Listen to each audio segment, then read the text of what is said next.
Hello student, welcome to gravity equation. आपका हमारे channel में स्वागत है। इस वाली वीडियो में बात करेंगे क्लास 9 का chapter first matter in are surrounding. ठीक है, ये हमारा पार्ट 2 है। पार्ट 1 हमने बना रखा है। पार्ट 1 जाकर जरूर देगा, तभी आपको आगे चीज़ समझ में आएगी। ठीक है स्टूडेंट, पार्ट 1 हमारा 20 मिनट का, लगभग 20 मिनट का, उसको जाकर जरूर देगा। ठीक है, और ये हमारा पार्ट 2 है। और पार्ट 3 हमारा कल आएगा। पार्ट 3 में हम बताएंगे आपको इंपॉर्टेंट क्वेश्चन जो बार बार पेपर में आते रहते हैं। उन क्वेश्चन को कर लोगे, आपको 90 से 900 के बीच में नंबर लाने से आपको कोई नहीं रोक सकता। ठीक है, वो वाले पार्ट जरूर देखना। और इस वीडियो को हम स्टार्ट करते हैं। इस वीडियो में फर्स्ट टॉपिक हमारा सब्लिमेशन। सब स्टूडेंट्स चैनल सब्सक्राइब करने के बाद बेल आइकन जरूर दबा लें, जिससे आपको जल्दी नोटिफिकेशन मिल सके। ठीक है, जो से आपको हेल्पफुल हो सके। इस वीडियो को हम स्टार्ट करते हैं। फर्स्ट टॉपिक हमारा सब्लिमेशन। हम बात करते हैं पहले सब्लिमेशन होता क्या है हमारा। ठीक है, the change of solid directly into vapour on heating end of vapour into solid on cooling without passing through intervening liquid state is called sublimation. मैं आपको डेफिनेशन लिख रखी है, ये आपको कॉपी में नोट करनी है, क्योंकि यही आपको पेपर है या एग्जाम में लिखनी है। ठीक है, मैं आपको ये समझाता हूँ सब्लिमेशन होता क्या। इसमें बोला अगर सॉलिड है वो डायरेक्टली चेंज हो जाए वेपर में, हीट नहीं, देखो ये सॉलिड है, सॉलिड को हम हीट करेंगे। ठीक है, उस डायरेक्टली चेंज होना चाहिए गैस में without change in liquid state. Liquid state में नहीं होना चाहिए। सॉलिड को हम अगर हीट करेंगे तो सीधा चेंज होना चाहिए वेपर में, उसे हम सब्लिमेशन कह सकते हैं। और अगर लिक्विड में चेंज हो गया उसे हम सब्लिमेशन नहीं कह सकते। मतलब इसमें क्या कह रहा है, the change of solid directly into vapour. कोई भी सॉलिड डायरेक्टली चेंज हो जाए vapour without change in liquid state, तो हम उसे सब्लिमेशन कहेंगे। ठीक है, और यही है वेपर इनटू सॉलिड। अगर वेपर है कन्वर्ट हो जाए सॉलिड में कूलिंग करने पे, अगर वेपर को हम ठंडा करेंगे तो सीधा सॉलिड में कन्वर्ट होनी चाहिए without change in liquid. Liquid में चेंज नहीं होना चाहिए, उसे हम सब्लिमेशन कहेंगे। फिर से हमको डेफिनेशन पढ़ के सुना था, the change of solid directly into vapour on heating. ऐसा सब्लिमेशन ऐसा प्रोसेस, मैं आपसे समझाता हूँ। एक सब्लिमेशन ऐसा प्रोसेस होता है जिसमें कोई सीधा सॉलिड से सीधा वेपर जाता है, सीधा सॉलिड से सीधा गैस स्टेट में जाता है without change in liquid state. इससे हम सब्लिमेशन कहते हैं सिंपल भाषा में। इसके कुछ एग्जाम्पल की हम बात करते हैं। फर्स्ट एग्जांपल हमारा कंफर्ट। कंफर्ट मतलब होता है कपूर। आपने देखा होगा कपूर हम जलाते हैं, सीधा गैस में हो जाता है कन्वर्ट। गैस में कन्वर्ट होता है, लिक्विड में कन्वर्ट नहीं होता। तो एग्जांपल है अमोनियम क्लोराइड। अमोनियम क्लोराइड हमारा क्या होता है, देखो मैं आपको एक्टिविटी के जरिए समझाता हूँ। देखो ये आपका स्टोक है। ठीक है, ये आपका स्टोक है। आपको यहाँ से आग देनी है, मतलब हीट देनी है। ये आपकी हो गई चाइना डिश। ठीक है, चाइना डिश हो गई आपकी। ये आपका फनल हो गया, यहाँ से फनल खुला है। ठीक है, ये आपका फनल हो गया। अब जरा इधर अमोनियम क्लोराइड रखोगे। अमोनियम क्लोराइड जो आपको हीट दोगे इस लिक्विड में चेंज नहीं होगा। ये फनल की साइड है ना, निकलने वाला रास्ता, उधर जाके वो इकट्ठा हो जाएगा। ठीक है, मतलब इससे ये पता चलता है अमोनियम क्लोराइड लिक्विड में चेंज नहीं होता, हीट देने पर सीधा वेपर में चेंज होता है। ठीक है, और भी एग्जाम्पल हो सकते हैं इसके। टॉपिक की बात करती है तो ये टॉपिक हमारे इवोपरेशन मोस्ट इंपॉर्टेंट टॉपिक में से एक है। ये बार बार आपके एग्जाम में पूछा जाता है और इसके फैक्टिंग भी पूछे जाते हैं। इसके बारे में बात करेंगे। इस टॉपिक को आप ध्यान से समझना। ठीक है स्टूडेंट, चलो मैं इस टॉपिक को समझाता हूँ मैं आपको। तो इवोपरेशन की बात करें। इवोपरेशन क्या होता है, a surface phenomena in which liquid changed into vapour at any temperature below it's boiling point is called evaporation. इसे हम इवोपरेशन कहते हैं। मैं आपको समझाता हूँ। ठीक है, ध्यान से समझना, इंपॉर्टेंट टॉपिक है। देखो इवोपरेशन एक सतह पर होने वाला फेनोमेना है जिसमें लिक्विड है वो चेंज हो जाता है वेपर, मतलब लिक्विड है वो भाप में चेंज हो जाता है। एंड एट एनी टेम्परेचर, किसी भी टेम्परेचर बट बॉइलिंग पॉइंट से, वो ऐसा टेम्परेचर होना चाहिए उसके उबलने के तापमान से वो टेम्परेचर कम होना चाहिए। उसे हम इवोपरेशन कह सकते हैं। इसे हम एक एग्जांपल से समझते हैं। ठीक है, आपको एक ग्लास ले लेना है।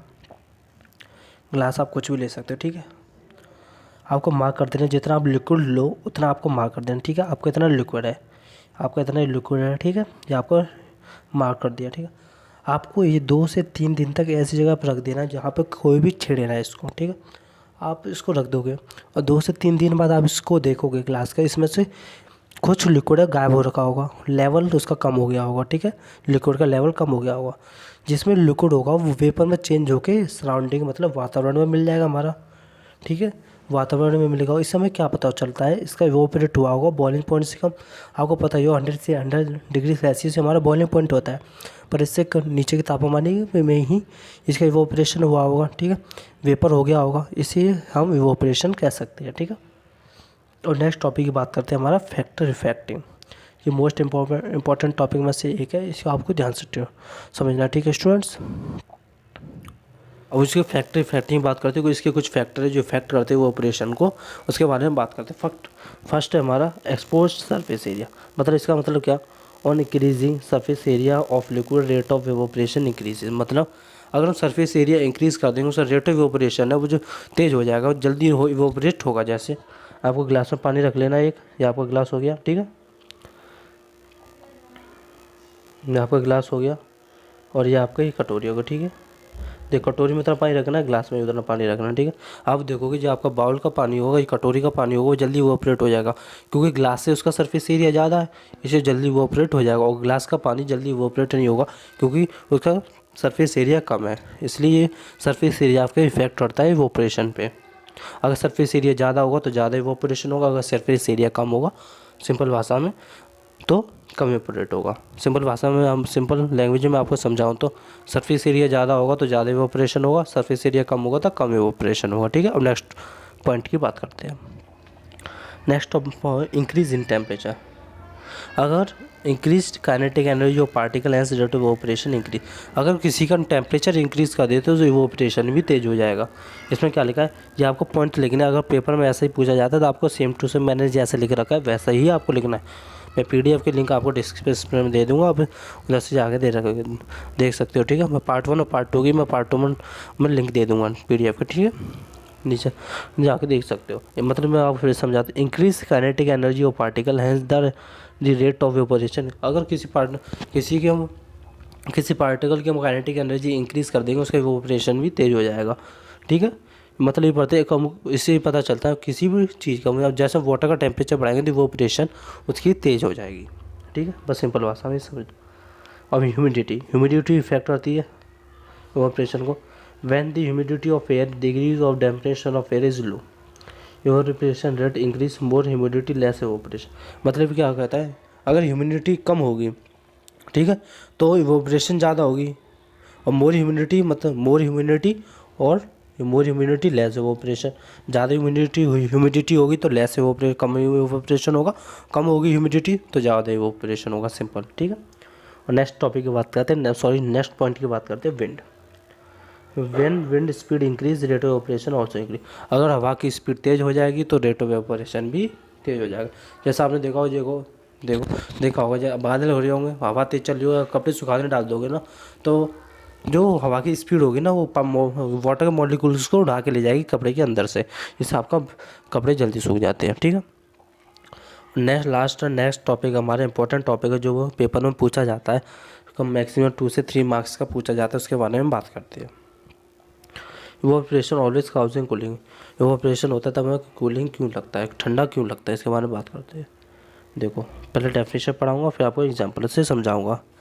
The cooling causes evaporation is based on the fact that when liquid evaporate it is later heat of evaporation from surrounding which on losing heat get cooled।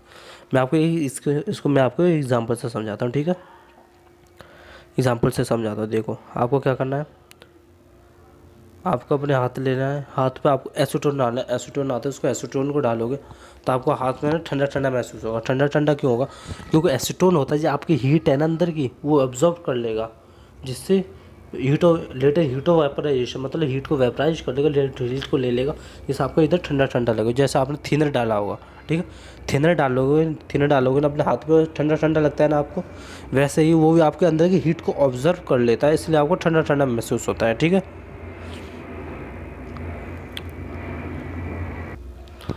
मैं आपको इसको समझाने के लिए 2 एक्टिविटी बताता हूँ। फर्स्ट एक्टिविटी हमारी देखो सिंपल एक्टिविटी है, ठीक है। आपको एक पेट्रोल ले लेनी है, एसीटोन या थिनर कोई भी चीज़ ले सकते हो आप, आपके घर में अवेलेबल होती है। पेट्रोल से ज़्यादा खेलना अच्छा नहीं होता है क्योंकि वो हार्मफुल हो सकती है हमारे, कोई एग्जाम्पल है बच्चे तो आपको पता ही है कुछ भी कर सकते हैं, ठीक है।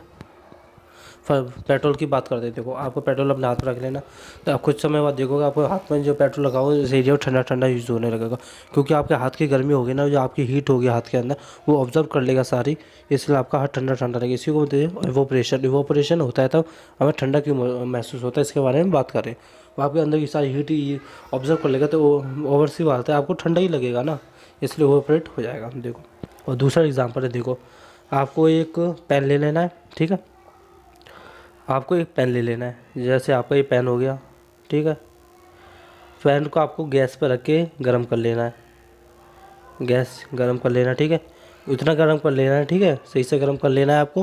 फिर उसमें आपको पानी डाल देना है। पानी आप डालोगे तब वो वाटर के मॉलिक्यूल्स होंगे वो एवोपरेट होना शुरू हो जाएंगे, वेपर में चेंज होना शुरू हो जाएंगे। फिर आप थोड़ी समय सारे वाटर डालने के बाद आपको देखोगे तो आप पैन के उस सरफेस को टच करोगे ना, वो ठंडा हो जाएगा, क्योंकि सारी वेपर पैन की सारी हीट है ना वो ऑब्जर्व कर लेता है, वाटर ना ऑब्जर्व कर लेता है सीधा अपने स्टेट को चेंज करने के लिए।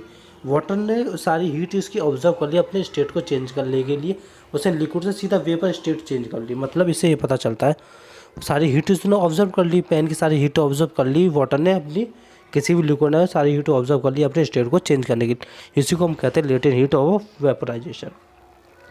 ये आपको डेफिनेशन लिख लेनी है, आपको स्क्रीनशॉट लेना था। Cooling caused by evaporation is based on the fact when liquid evaporate it is the latent heat of vaporisation from surrounding which on losing heat get cool. अपनी हीट को कम कर लेता है इसलिए उसको ठंडा महसूस होता है। मैंने समझाया वो एक्टिविटी वही है इसमें।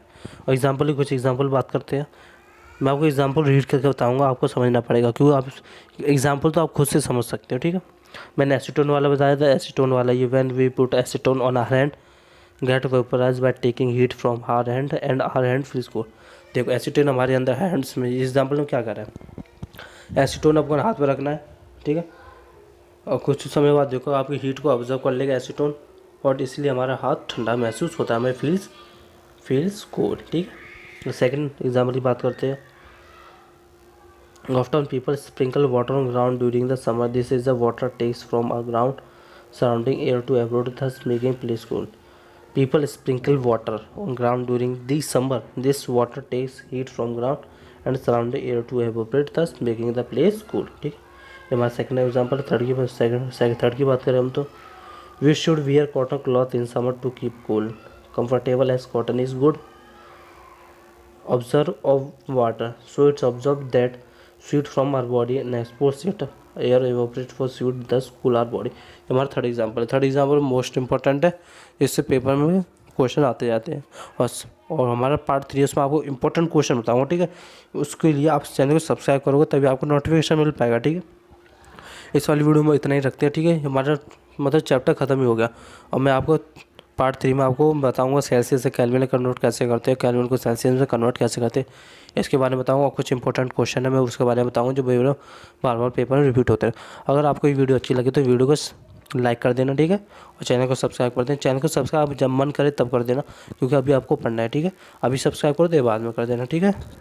Thanks for watching. पढ़ते रहो, लिखते रहो।